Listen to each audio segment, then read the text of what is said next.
Yes, good morning class. Children, today we shall start section 2.3, that is the making of Indian Constitution, and it is very important, and you have learned in class 8 also and you will learn in class 10 also.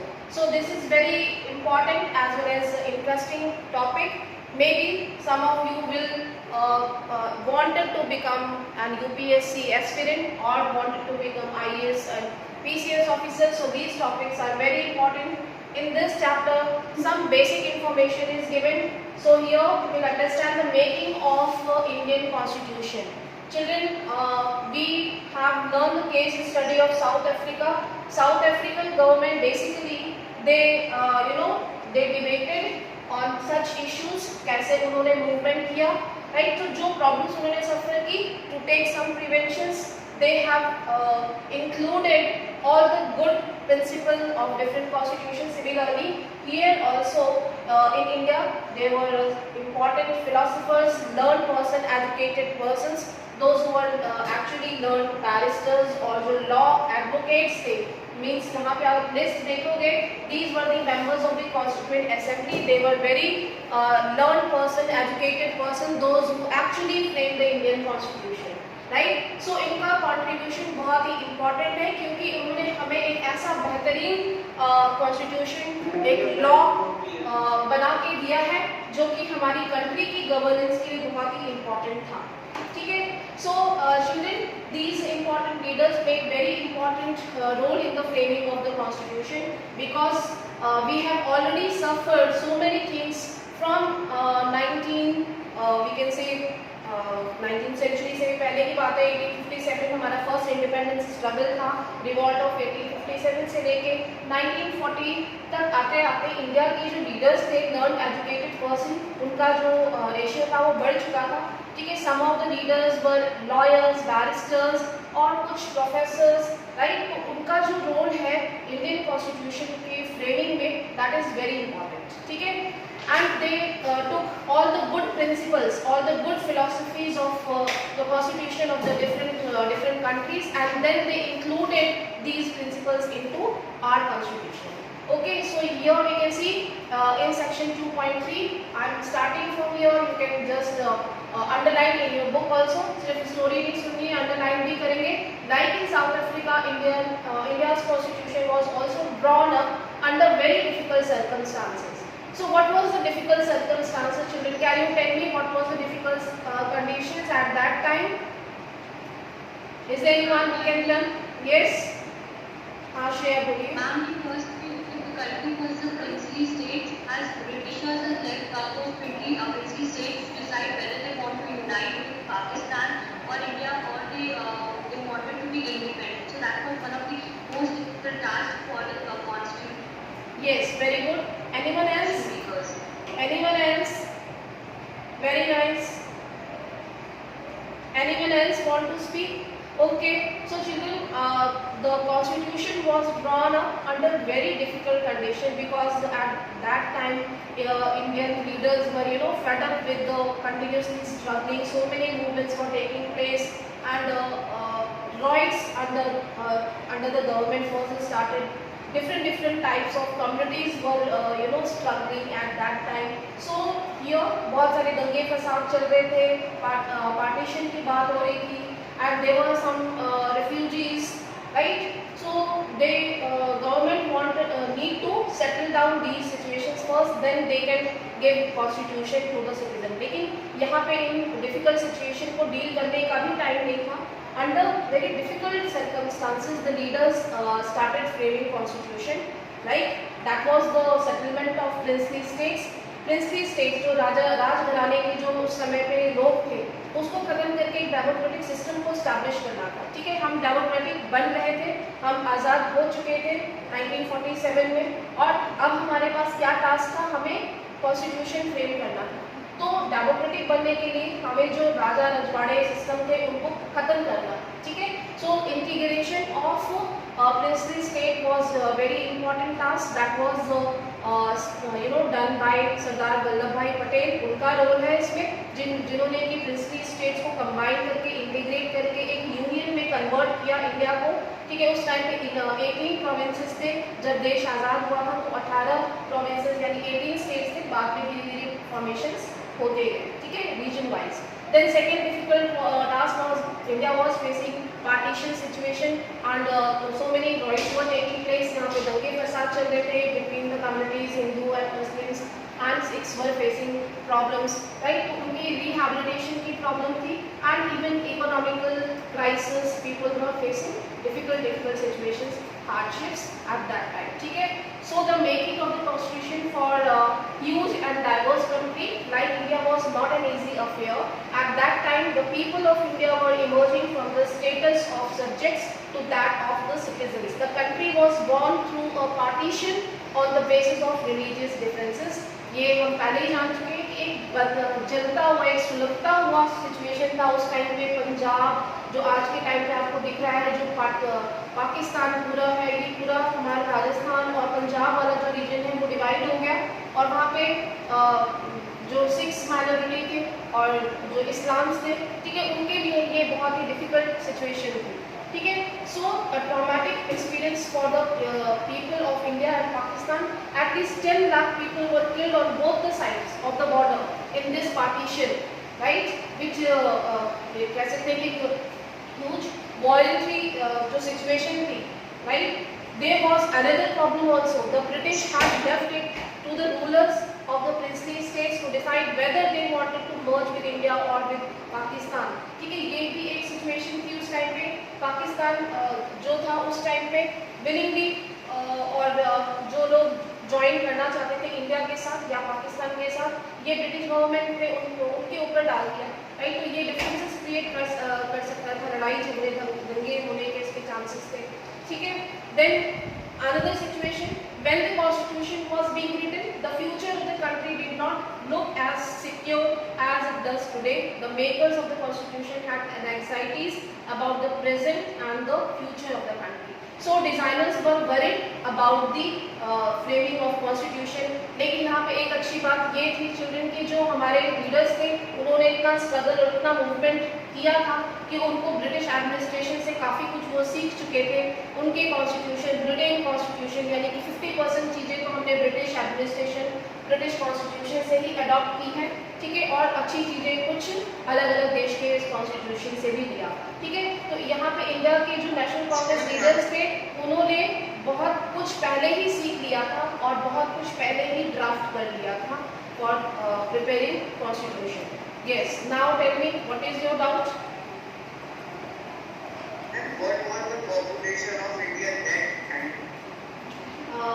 Exactly तो नहीं figure out कर सकती हूँ कि कितना population रहा होगा, लेकिन आज जितनी पॉपुलेशन है उससे काफ़ी कम थी, उससे 50% भी कम नहीं मैं बोलूँगी, उससे 25% समझ लो आज की पॉपुलेशन के अकॉर्डिंग उस टाइम पे नहीं होगी, ठीक है।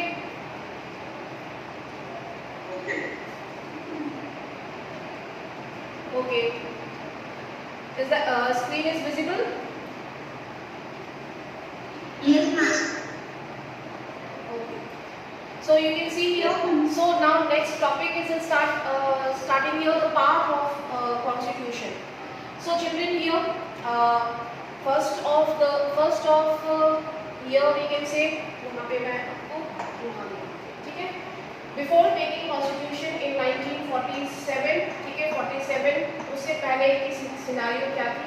In 1928, यहाँ पे आते हैं 1928, here Simon Commission came to India. Simon Commission का नाम सुना होगा आपने, ठीक है। Simon Commission, Lord John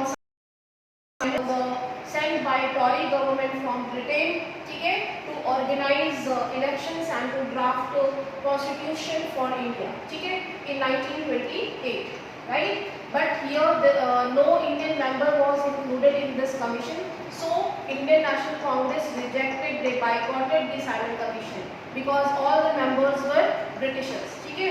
यहाँ पे Britishers थे, सर जॉन साइमन के अंडर में बनाया गया था इस कमीशन को, तो नेशनल कांग्रेस ने इसको बायकॉट कर दिया, राइट। सो इससे नाराज होकर Indian national Congress they actually came up, they decided that they will celebrate the complete independence. Now they will not follow the rules and regulation, and after that civil disobedience movement was started. ठीक है, civil disobedience जहाँ पे कि people will break all the civil you can say laws, civil laws जो थे, जो rights थे, rights तो दिए नहीं गए थे, जो civil laws थे उसको वो break करने के लिए उन्होंने किया. So you have heard about the salt march. ठीक है, salt march क्या था? salt law जो लगाया गया था उसको break किया गया था. तो ऐसे बहुत सारे civil laws थे जिसको कि break कर दिया गया during this movement, because National Congress was agitated against this Britishers, against the British government. ठीक है. Okay, so here they celebrated the complete Independence Day in Independence Day.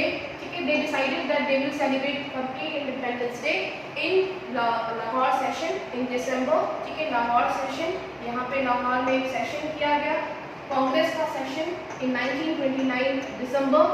ठीक है, दिसंबर 1929 को यहाँ पे उन्होंने कांग्रेस का सेशन किया और वहाँ पे उन्होंने डिसाइड किया कि they will celebrate पूर्ण स्वराज दिवस और complete Independence Day in coming up year in 1930 26 जनवरी. ठीक है, यहाँ पे इन्होंने 1930 में 30 लिखा मैंने 30 है, सॉरी. ठीक है, ये 30 है, दिख रहा है सभी को ना? यहाँ पे थोड़ा सा इसका कॉन्फ़िगरेशन सही नहीं है. 1930 26 जनवरी को Indian National Congress decided that they will celebrate the complete Independence Day and they celebrated there. यहाँ पे उन्होंने कराची में एक सेशन में डिसाइड किया कि वो complete Independence Day सेलिब्रेट करेंगे और उन्होंने किया. यहाँ पे उन्होंने फ्लैग होस्ट किया under the leadership of Jawaharlal Nehru. Jawaharlal Nehru के लीडरशिप में उन्होंने यहाँ पे complete Independence Day सेलिब्रेट कर चुका था. ठीक है, ऑलरेडी उन्होंने कंप्लीट कर दिया, लेकिन ये बहुत ज़्यादा सक्सेसफुल नहीं हुआ. नॉर्दर्न इंडिया में ये सक्सेसफुल रहा था, पंजाब, हरियाणा और दिल्ली और यूपी वेस्ट, यूपी, इन रीजन्स में इसको काफ़ी सक्सेस मिली, लेकिन पूरे ऑल ओवर इंडिया में इसको सक्सेस नहीं मिला. ठीक है, बट इस टाइम तक 1928, 29 और 30 तक, ठीक है, 1928 से लेकर 1930 तक जो यहाँ पे लीडर्स थे, Jawaharlal Nehru and his father Motilal Nehru. ठीक है, they actually designed the constitution. They already framed the mini constitution. हम उसको मिनी तो नहीं बोलेंगे, लेकिन जो एक्चुअल नीड थी उस टाइम पे इंडिया की कि वो अगर इंडिपेंडेंट होते हैं, फ्रीडम मिलती है, तो उनकी इमीडिएट नेसेसिटीज क्या होंगी. That is universal adult franchise, यानी right to vote will be given to them, and provincial election यानी कि कॉन्स्टिट्यूशन के अकॉर्डिंग एक मैकेनिज्म प्रोविंशियल गवर्नमेंट इस्टेब्लिश की जाएगी. ठीक है, तो ये कुछ इम्पॉर्टेंट चीज़ें उन्होंने इस कॉन्स्टिट्यूशन में ड्राफ्ट कर चुका था जो उस समय नेसेसरी था. इतना समझ में आ गया सभी को? Are you getting all of you?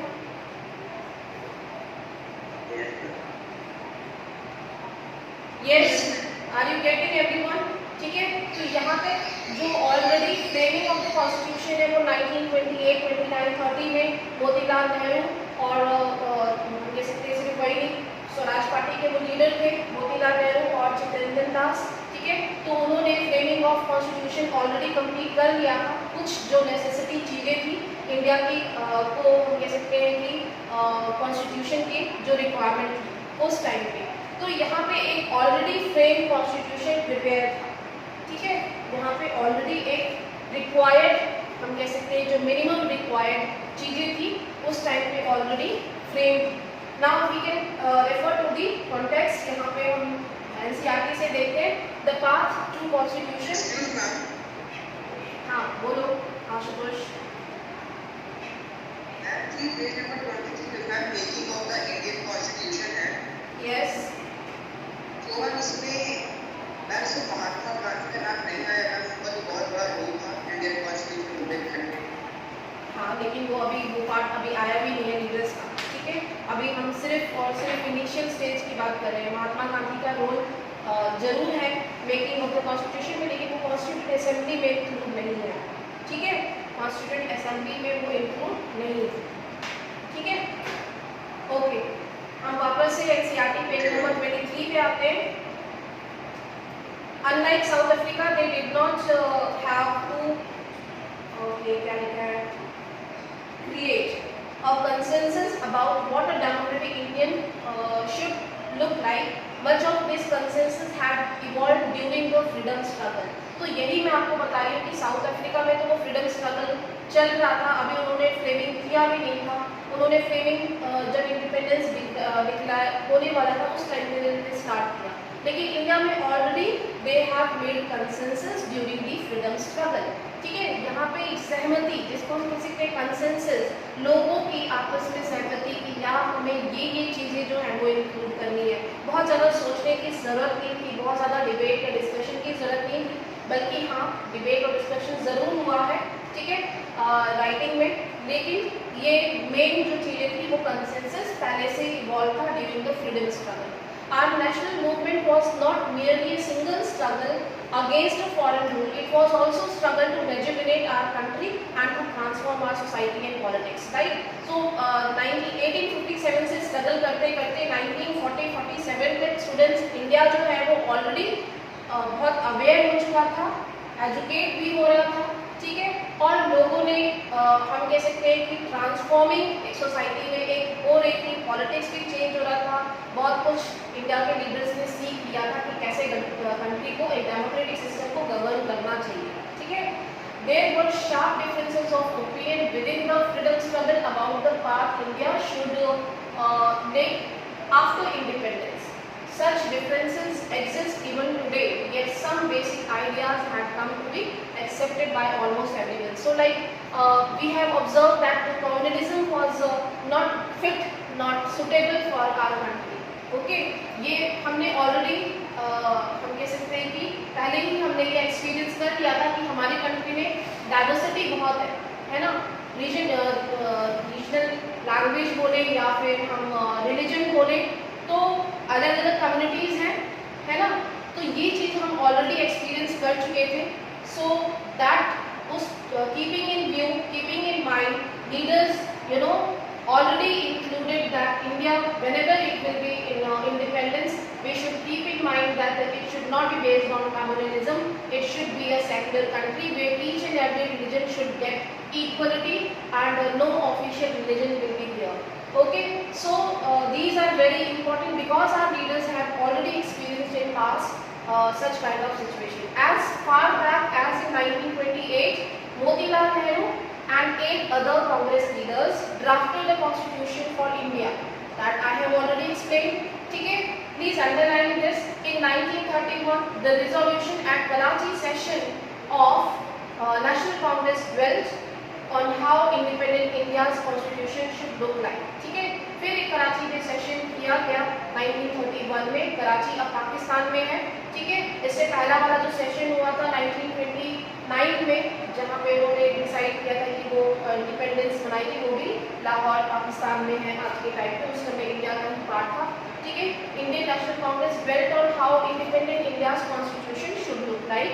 Both these documents were committed to the inclusion of universal adult franchise. तो यही मैंने आपको बताया कि सभी को राइट टू वोट मिले, ये सबसे पहला एलिमेंट था उनके कॉन्स्टिट्यूशन का।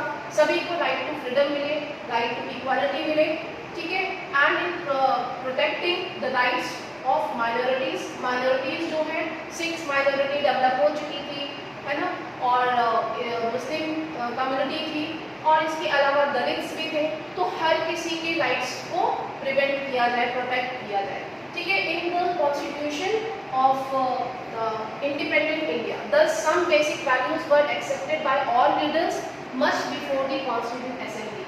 तो अभी इंडिपेंडेंस तो 1947 में मिला था और कॉन्स्टिट्यूएंट असेंबली अभी फॉर्म भी नहीं हुई थी, अभी उनकी कोई मीटिंग भी नहीं हुई थी, लेकिन ये सारे आइडियाज पहले ही अडॉप्ट किए जा चुके हैं, ठीक है। अब ये कॉन्स्टिट्यूएंट असेंबली क्या है? Who will speak? Who will give answer? What was Constituent Assembly? Yes, children, please tell. हाँ, अब आप बताइए, आप इस कौन बताना चाहेगा? Yes, Arzu, please. Constituent Assembly is an assembly of people's representatives that tries to constitute a constitution for a country. Yes, very good.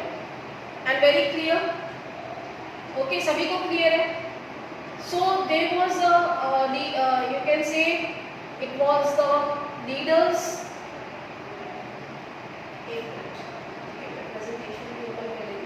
Okay, so it is very clear. The members of the constitution makers, those who were the designers of the constitution, they were actually making a committee that is called constituent assembly. ठीक है, जो कि constitution framing का काम कर रही है. ठीक है, संवैधानिक सभा जिसको कहते हैं. You can see.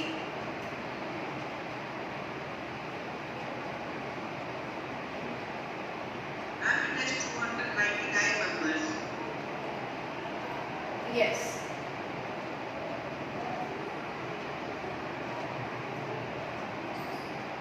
ये हम सारा कुछ एक्सप्लेन कर चुके हैं आपको. These were some important leaders. So I am showing you at the same time. Motilal Nehru prepared a constitution for India in 1928, and then when the Constituent Assembly was formed, the chairman of the drafting committee was B.R. Ambedkar. He was lawyer. ठीक है, मोतीलाल नेहरू ये भी एक barrister थे, lawyer यानी कि. B.R. Ambedkar ये भी एक लॉयर थे, learn person. He was doctor.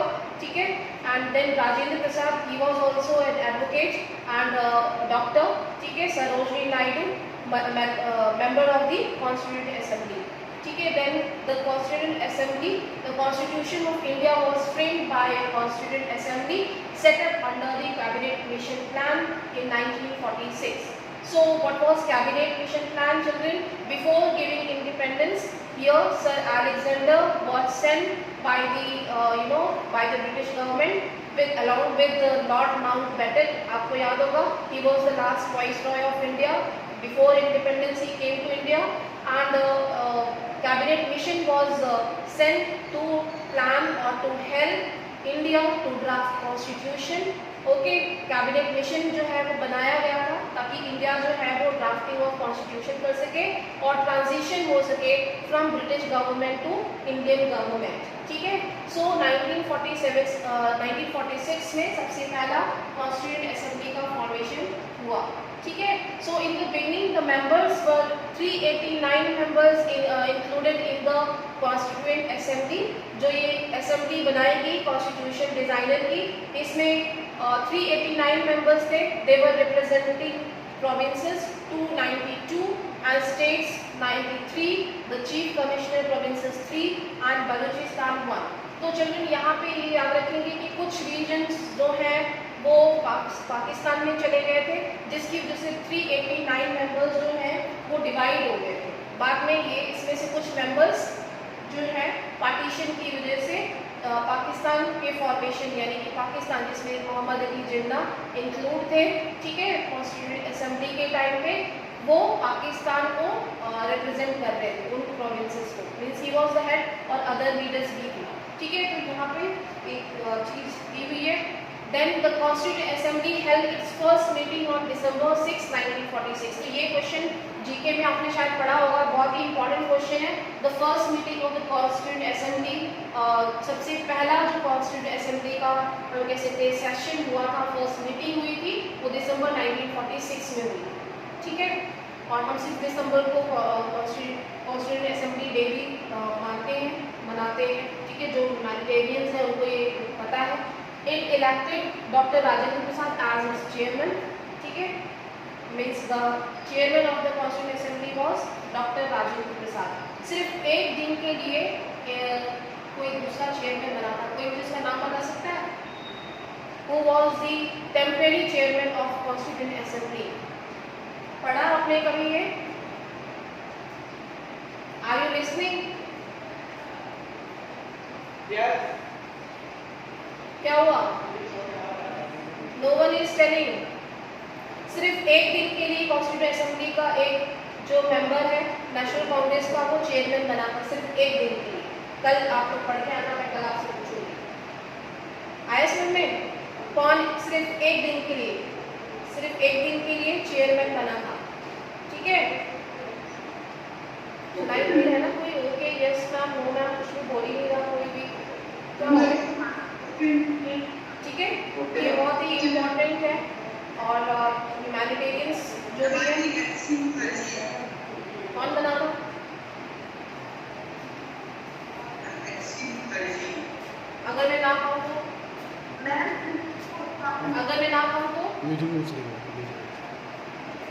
बोलो, मैं अगर ना कहूँ तो ये गलत आंसर है, क्या पता आप गूगल करके बता रहे हो, है ना? What do you say children? सब लोग क्या बोलते हैं? Are you agree with this answer? All of you?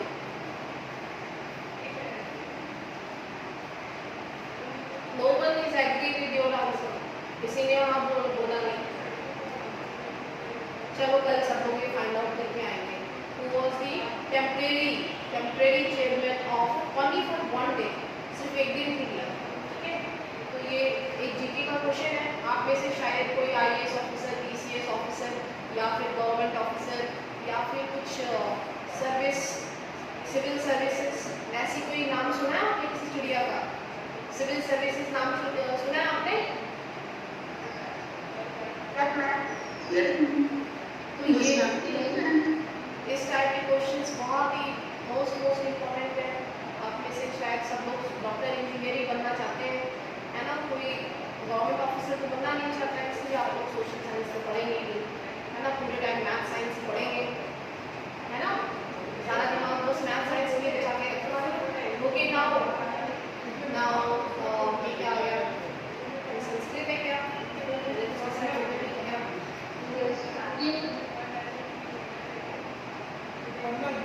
Okay, time तो वैसे हो चुका है, ठीक है? The constituent assembly was also divided into constituent assembly of India and Pakistan. ये मैंने बताया था, लॉर्ड माउंटबेटन आए थे 1946 में कैबिनेट मिशन के साथ, लेकिन यहाँ पे दंगे होने की वजह से, पार्टीशन होने की वजह से जो 389 मेंबर्स थे उनको डिवाइड कर दिया गया था, इंडिया और Pakistan. Pakistan Mohammad Ali Jinnah was leading and India was leading under Jawaharlal Nehru and there were some other constituent assembly members, ठीक है?